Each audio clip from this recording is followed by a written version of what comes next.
I've wholesaled over 300 houses and I regret it. And not because it wasn't profitable, but because of this feeling in my gut. Now, I know this is going to ruffle some feathers. And the truth is, on paper, wholesaling is very defensible, beneficial even. But if that's the case, why has everyone in my circle quit for the same reasons? Now, I've wrestled with this. My goal here is simple.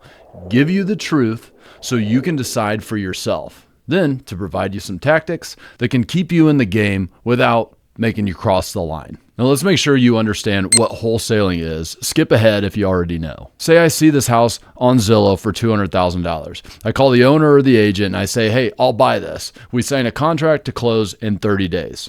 Now here's the play. Before that 30 days is up, I find another buyer who's willing to pay $220,000 for it. I don't buy the house myself. Instead, I assign my purchase contract and I keep the difference, the $20,000. That's wholesaling in a nutshell. No repairs, no financing, no ownership, just connecting a seller who wants out with a buyer who wants in. Most call this arbitrage. But here's the catch. Nobody is paying above Zillow list price. So to make wholesaling work, you've got to lock up deals under market value. And that's where you see those We Buy Ugly House billboards or the cash for your house postcards or where you get the endless robocalls on your phone. But that's where the real spreads are made in this business. So remember, you're not buying and selling the house. You're selling the contract, or more precisely, you're assigning your position in the contract for a fee.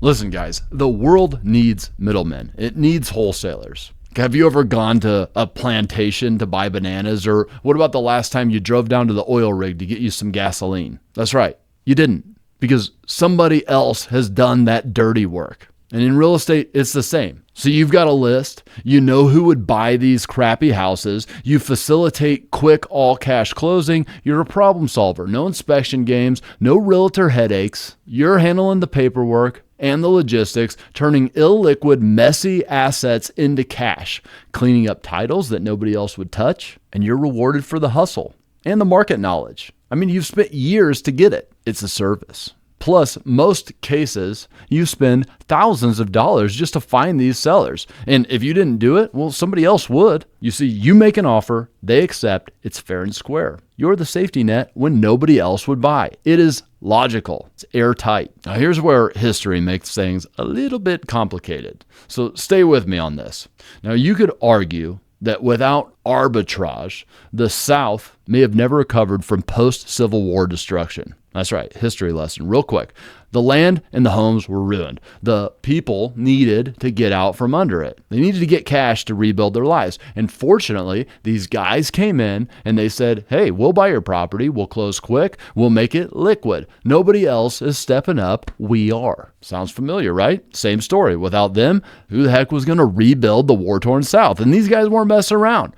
They had money. They wrote contracts. They gave people certainty. They hustled. They were the heroes. Now, these guys were such go-getters that they carried their belongings in homemade suitcases made out of old carpet, and that's how they got their names. You know them as the carpetbaggers. The thing is that history doesn't remember these guys as saviors. It remembers them as exploiters, because even though they technically brought money into the market, hindsight knows that they were actually profiting off people who were vulnerable and less educated. And there's no amount of logic that can wash away that collective gut feeling. Now, listen, guys, I am no softy. I'm a capitalist, just like you. Heck, like I said before, I have wholesaled over 300 houses. And I can sit here, which I kind of already have, rattling off all the logical reasons to wholesale.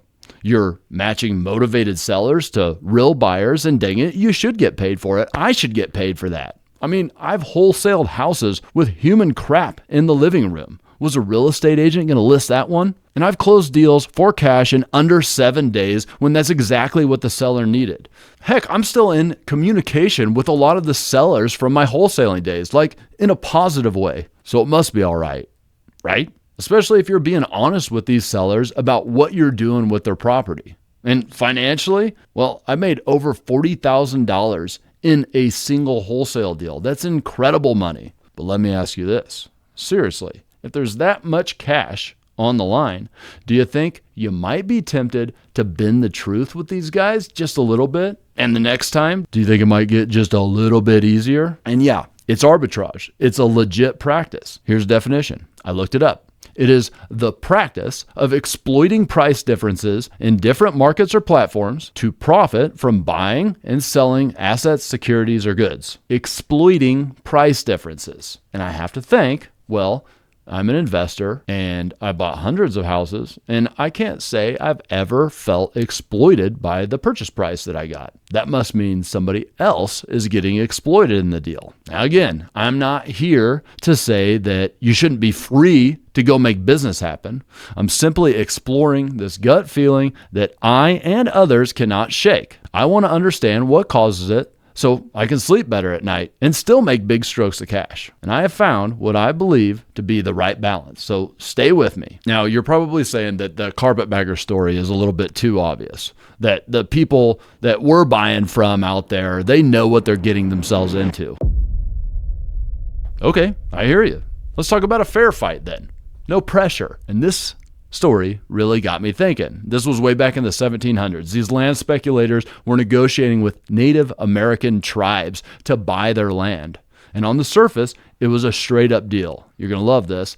But the thing is, the tribe didn't use the same modern measurement techniques like these land speculators. The tribe said, well, we'll sell you as far west as a man can walk in a day and a half. And these speculators were like, sure, yeah, we'll do that. Then they got to work. They cleared out the path. They cut away all the brush. And then instead of sending a normal walker, they sent trail runners, basically the marathon runners of their day, to knock out this day and a half walk. And when the walk was over, they had a massive stretch of land that they claimed. On paper, it was a deal. Both sides signed. They did exactly what the contract said.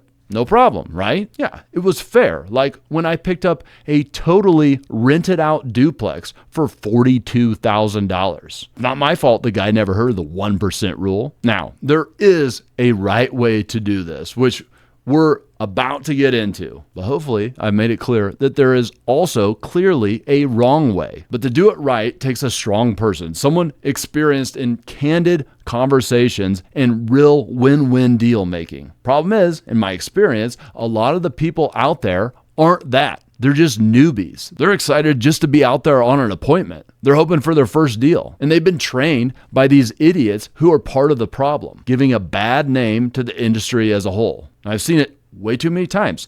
These wholesalers get a seller to sign at whatever price they'll take. They blast it out to a subpar buyers list or just out on Facebook Marketplace, just praying for a miracle. But on the other hand, the seller thinks that just signing a contract means that their house is basically sold. So some of them even move out or they pre-spend all that money on credit cards, only to get the call a little bit later. Sorry, we're backing out. Another problem is most of these wholesalers, they're posing as if they're the end buyer, knowing full well that they're never going to buy that house. They're going to try to unload it on somebody like me. And this one here is going to get you riled up. All right, I was told by this big time wholesaler, one of those like nationwide guys, that we close less than 60% of the contracts that we get. What? Less than 60%? That means that almost half the time, the seller thinks that the house is sold and then the rug gets pulled out from under him. Let that sink in for a second. But the biggest problem at all for guys like me is that I want to earn my money by adding value to the world. And that's why I adopted the solo house flipper model. That's what this channel is all about. How to live your life free. And not just financially, but free to sleep well at night. So that brings me to the real tactics that you can use to stay on the right side of the line. And there are really only three. Number one is to be honest about it. Totally honest. Like tell the seller exactly what you're doing. Explain how wholesaling works and what your role is in it. Let them know that you have a huge buyers list who buy houses just like this. These buyers aren't scrolling Zillow for trash properties. You have exclusive access to them. That's your job and you are dang good at it. Say that. literally. But don't twist it, don't sugarcoat it, don't do any of that crap. Let them know what's really going on here.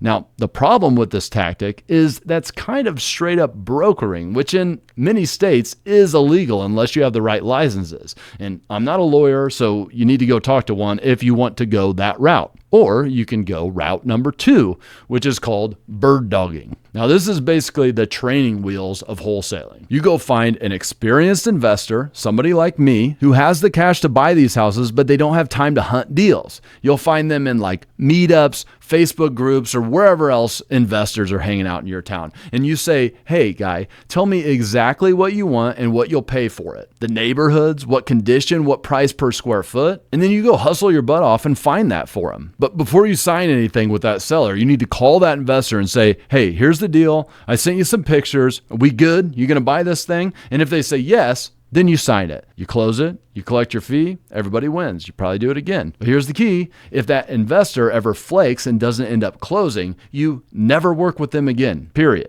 All right. Now, number 3, this is really the gold standard here. If you've got the money or the financing lined up, I don't think it's possible to get too good of a deal. Because here's the truth. If you're the one taking the risk to buy this thing, you deserve the upside. You see, one time I locked up this house that looked like a slam dunk of a deal. And then when we closed, we found out that there were 400 tires in the backyard plus a roach infestation on top of an already huge renovation. After we hauled out all those tires, which cost way more money than I expected, and got rid of the roaches, we barely broke even, if that. But that's the risk that I signed up for, and on this one, we lost. P.S. You're probably wondering, how the heck did I miss all those tires in the backyard? Well, at the time, I had an in-house bird dog, and I guess he didn't realize that 400 tires should probably make the photo shoot. Now, here's one caveat about the buy-it-yourself strategy.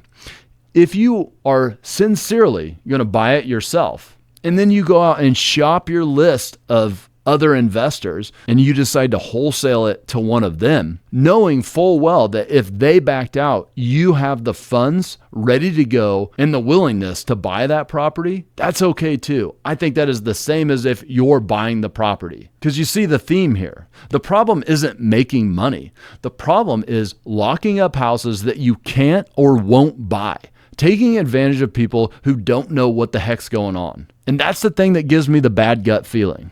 But if you're willing to stand behind the deal, write the check, and bring real value to the table, I think you're doing it right. Now, I've thought a lot about this gut feeling, and I've noticed something. Most of the people who've been successful wholesalers eventually feel the same way. They look back and they're like, something doesn't sit right with me. Now, I'm not talking about the gut feeling you have when you first start out. That's called fear. Your fear of being a salesperson. You are afraid that you're going to be that sleazy guy. But here's the thing. We just talked about all the ways to not be that guy. Good sales is not trickery. It's not sleazy. Good sales is deal making. And good deals come from being genuine. Because good, authentic sales is a must-have skill. And if you know me, you know that I believe that skills are the true wealth in this game. And I just want to leave you with this as we're talking about that gut feeling. One of my buddies in business always says this: how would you feel if your actions made the front page of the news? And for me, it's a little bit simpler than that. How would I feel if my kids saw what I've done?